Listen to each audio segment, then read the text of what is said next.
This is the Plagmanrules Podcast. It's the first one in a while. Here's today's podcast. We're talking movies, we're talking entertainment. We're mostly talking movies. Let's just get right to it. So I left for vacation on Thursday, June 22nd.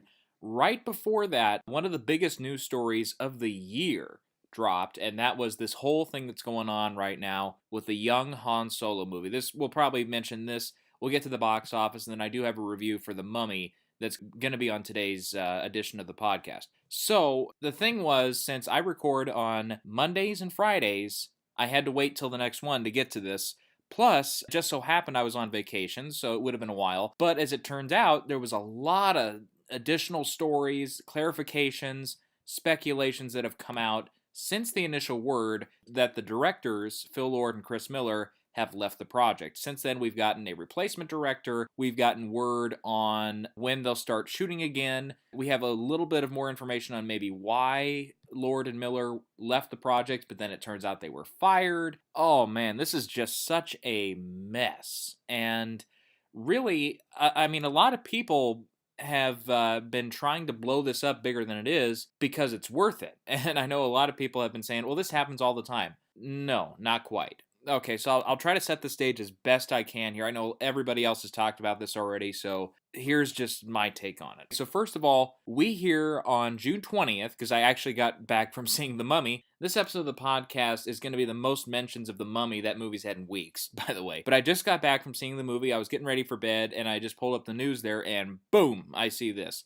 Lord and Miller exit Han Solo movie over creative differences. I was like, WTF, what's going on here? And then the next day, I read more up about it. And as it turns out, Kathleen Kennedy, who's the president of Lucasfilm, and Lawrence Kasdan, who's a co-screenwriter on the project, along with his son, really didn't get along with Lord and Miller. And as it turns out, they fired them. Lord and Miller did not quit, they were fired. The main reason they were citing there was because there was too much comedy in it. You know, there were comparisons to Ace Ventura, stuff like that, which right away I was kind of like, what the hell, Kennedy? And what the hell, Kasdan? What's going on here? Why can't you just get along with your directors? So we had this deal last year with Rogue One with the reshoots and stuff, and Gareth Edwards was not in the director's chair for a lot of those reshoots. Apparently it was like Tony Gilroy. It seems like Kennedy was having a hard time with the director there for 2 films in a row. Evidently, Rian Johnson's getting along fine with Episode 8, but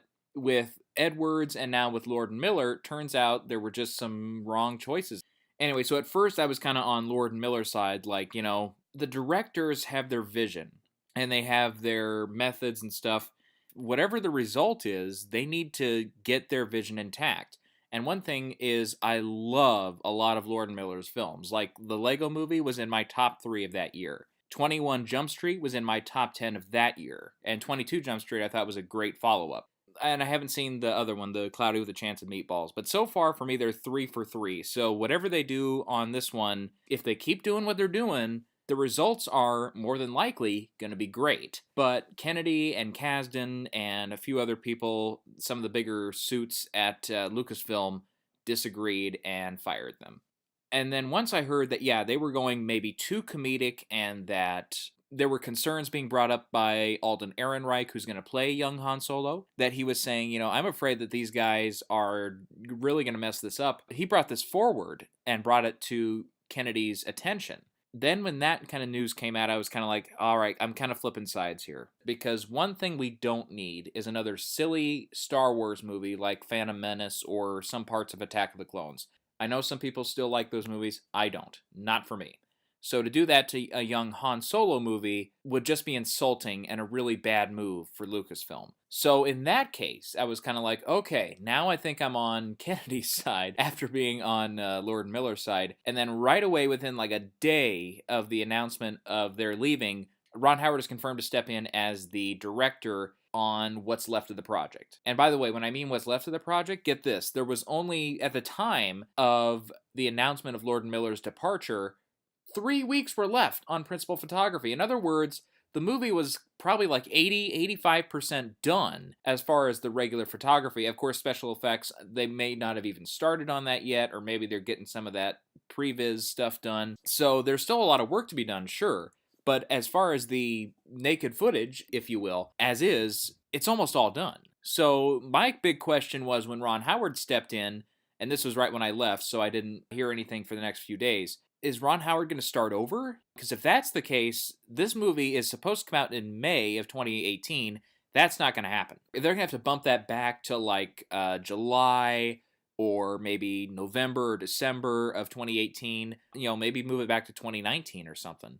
And as far as I know, we still have not gotten a definitive answer there as far as how much he's going to be reshooting. We know for sure that in the next few days, actually a week from today, he's going to go back and he's going to start with the rest of principal photography. And now, supposedly through September, they're going to be doing some reshoots. Now, whether those reshoots are a start over process or if they're just reshooting a few scenes and then maybe doing some work on other stuff, I don't know. We're probably never going to hear all of this until months after the movie's done. By the way, with Ron Howard stepping in, the guy is a world-class talent as a director. Apollo 13 was phenomenal. Cinderella Man is a really entertaining drama. And one of his more recent films, Rush, was great. And he got the best performance out of Chris Hemsworth I've ever seen. But then he made like In the Heart of the Sea and Inferno, which were both big box office flops. I didn't see the Inferno movie, but I did see In the Heart of the Sea. And that was the dullest movie I think I've seen in a long time about such an exciting subject like Moby Dick and the inspiration for Moby Dick. I could not believe how bored I was so quickly in that movie.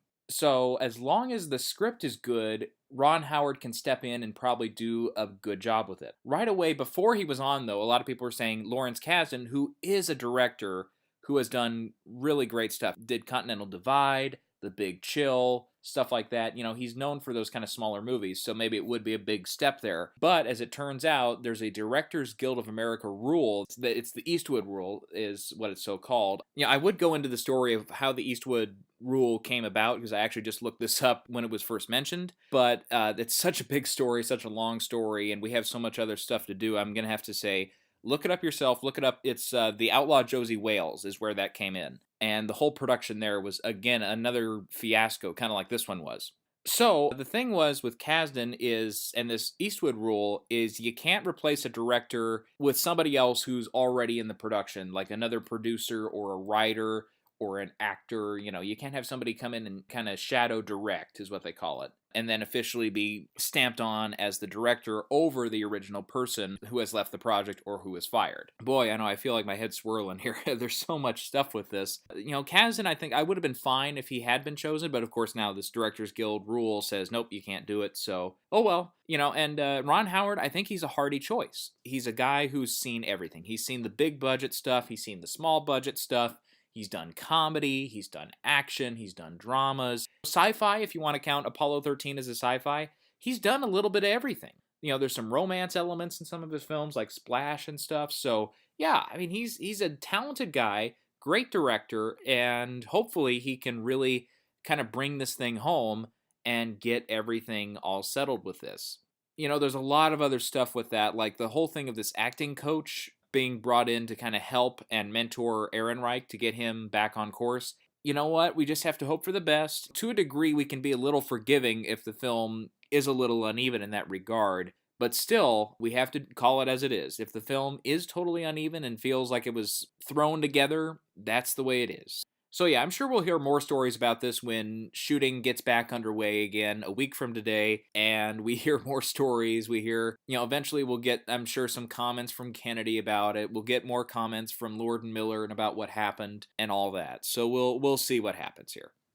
Okay, so now it's Monday. Time to take a look at what happened at the weekend box office. Of course, right now we're talking about what happened Friday to Sunday. It's another long weekend. So we had 3 movies entering wide release this week. We had Despicable Me 3, which topped the box office charts, Baby Driver, and The House. So the top of the box office charts, was Despicable Me 3. Now, I'm somebody who has not been a fan of this franchise. I haven't seen this one. I haven't actually seen any of them all the way through. You know what it is? I don't like the Minions. Never cared for them, never liked them, never. I hated the Minions before it was cool to hate on the Minions, okay? Just to wrap that all up. So for it to do 75 million, still, I think that's a great number.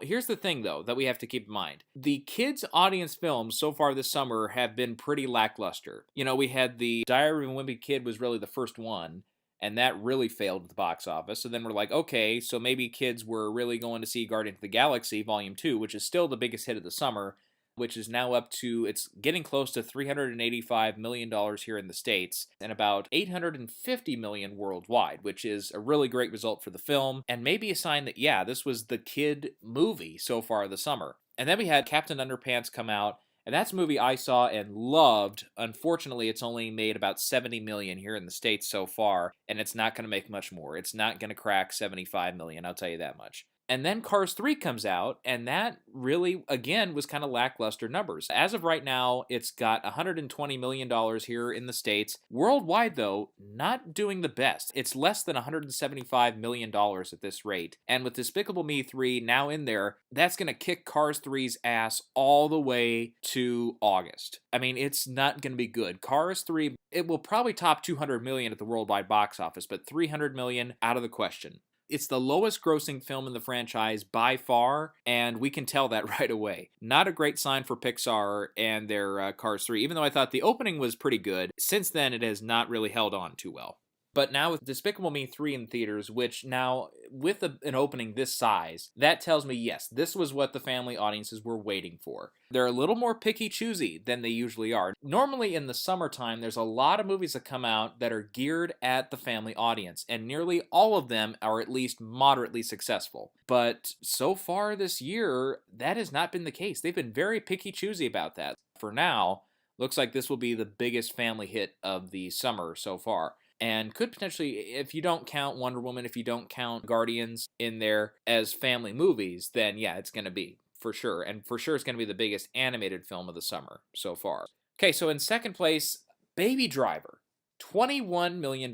This, I don't get it. You know, the movie is getting phenomenal reviews. This is a movie, I saw the previews for, I'm like, I don't know if I'm going to see it. It looks like a movie that will probably be good, but it's just not really my kind of movie. I was not expecting the movie to do this well. No, I was thinking maybe over the 3-day weekend, maybe like 9 million, 10 million, and then it did open last Wednesday, so maybe that would be, you know, a total of maybe closer to 15, 16 million between Wednesday and Sunday. No, it crushed those expectations. 21 million on the 3-day weekend and 30 million between Wednesday and Sunday. That's a great result, especially considering the movie only cost about $34 million production budget, probably closer to $70 million after marketing and everything.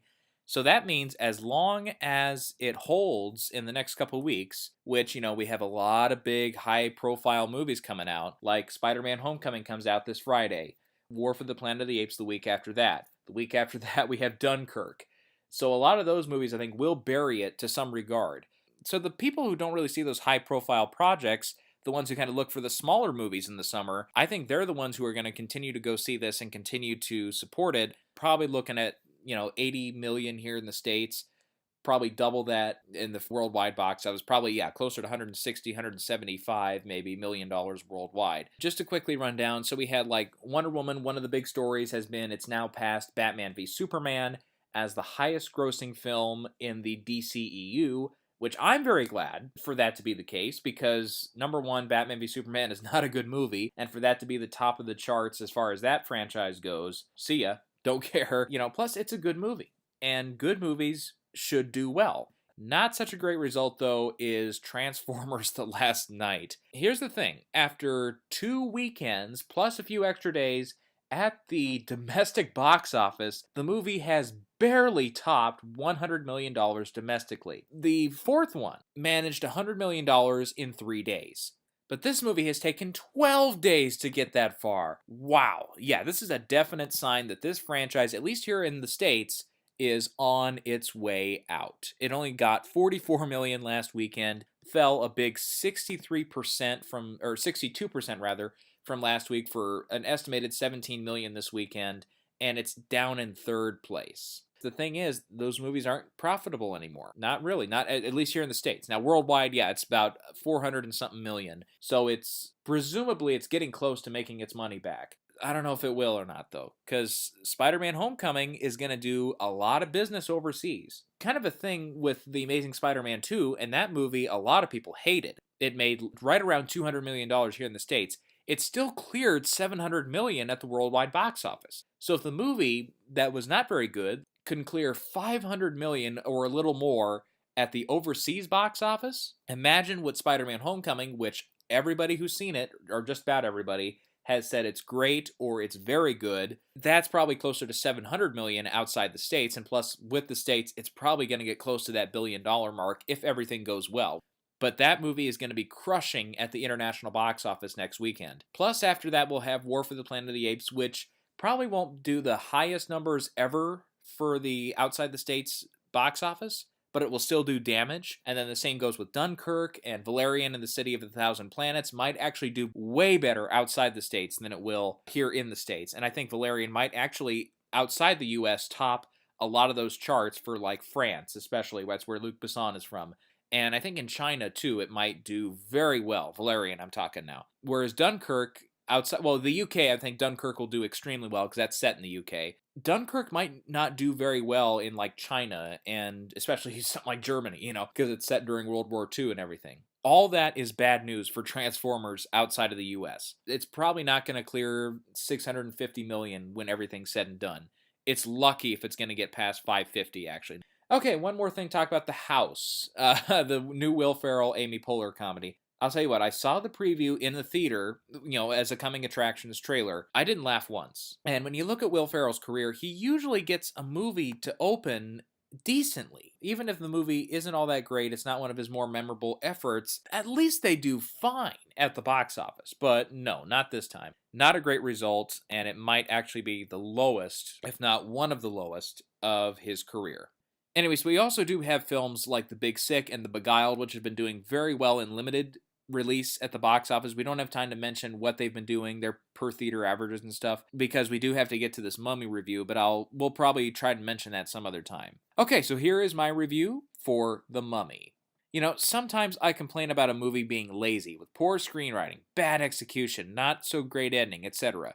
But this time, with the newest iteration of The Mummy, this is a movie that's trying too hard. It's trying to be a Tom Cruise action movie, while also being a comedy action adventure, while still being a horror thriller, and at times even stoops down into horror comedy spoof material. So yeah, in other words, it's a mess. And not much can be salvaged from the film, which is, at this point, the second worst film I've seen all year. The honor for the number one spot goes to The Circle. The plot follows Nick, played by Tom Cruise, who is trying to find some buried treasure, more or less, in the Iraq desert. What he finds, however, after an airstrike on a local village, is the tomb of Princess Amunet. With the help of archaeologist Jenny, Nick and his buddy Chris take the casket out of the area, but the aircraft they're flying out on goes down after supernatural events, seemingly leaving all but Jenny for dead. But Nick awakens in the morgue, and now he and Jenny must pair with Dr. Henry Jekyll to take down the resurrected Amunet before she ends the world as we know it. Yeah, it's your basic Mummy plot. So we'll start with the positives of the film, and they're few and far between. Well, I guess first off, the cast. For the most part, they do an okay job. A few performances we're going to leave for the negatives, but the standout here is Sofia Boutella as Amunet. She did a good job in Kingsman: The Secret Service and was kick-ass in Star Trek Beyond. And she's about the only cast member who comes out of this one unscathed. When the film needs her to be scary or creepy, she delivers. And when the movie needs for her to be an exposition spiller, she does that fine too. Really, her and Annabelle Wallis are the only ones who do good jobs with their roles. The heavily talked about plane crash scene is also a nice action setup, and about the most memorable moment in the movie. Really, that's about all I got for positives. With the negatives, I guess I'll start with this. I was completely lost in the last 15 minutes of the film. It seemed like every couple of minutes, something new was being introduced, and the stakes were always changing. It's like Amunet says one thing one moment, like if Tom Cruise does this or that, the results will be this and that. Yet it seems like what she wants to happen will be a good thing, but then it's not. You know what I mean? They just didn't convey what the consequences were in a way that even dummy like me could understand. I still don't know what happened or how it happened. All I know is the movie ended. To continue where I left off with the cast, well, Tom Cruise seems lost at sea here. The movie doesn't know what to do with him. Is he the action star? Or is he a monster? Or is he a superhero? God, I don't know, and neither does he. Then we've got Russell Crowe in the famed role of Dr. Jekyll. While he's trying to explain everything, he's competent. But then there's a moment where the alter ego is awakened, and there's a lot of build-up, and it makes it look like an exciting sequence. But he just comes off as looking silly, and the scene is a real letdown. Lastly, I've saved my wrath for Jake Johnson, who I'm sure is a really nice guy in person, but in this film, he comes off as a whiny baby, and every time he opens his mouth, it was just nails on a chalkboard. Tom Cruise's character really values this guy, but I personally would have left him for dead back in Iraq, where he belonged. Really one of the most irritating characters in some time. Also, in regards to the ending, there's a few shots showing some damage coming to London, but there's no follow-up. Were people hurt? Were Jekyll's men trying to cover it up? What happened? As I alluded to in the intro there, the movie just doesn't know what it wants to be. There's a number of action scenes, but they're mostly in the first half. There's a few horror sequences, but they're really scattershot. There's a few attempts at comedy, but almost all of them without fail fall flat. Adventure tries to sneak its way into the movie too, but again it's reserved for the first half, then abandoned in the second half. There's one chase sequence involving zombies and an ambulance that was so slapstick that it was more like a spoof movie on the level of Dead Alive. And that's a movie that I love to pieces for embracing what it is and not straying from the path. But in the meantime, The Mummy has no path. It meanders between genres and cliches from minute 1 to minute 107. Most of the time I'm able to tell what genre a movie can fit in, but this one I can't put it under action because there's horror and thriller elements. I can't put it under horror because there's comedy, action, and adventure moments. I can't classify it as a comedy because there's not enough of it.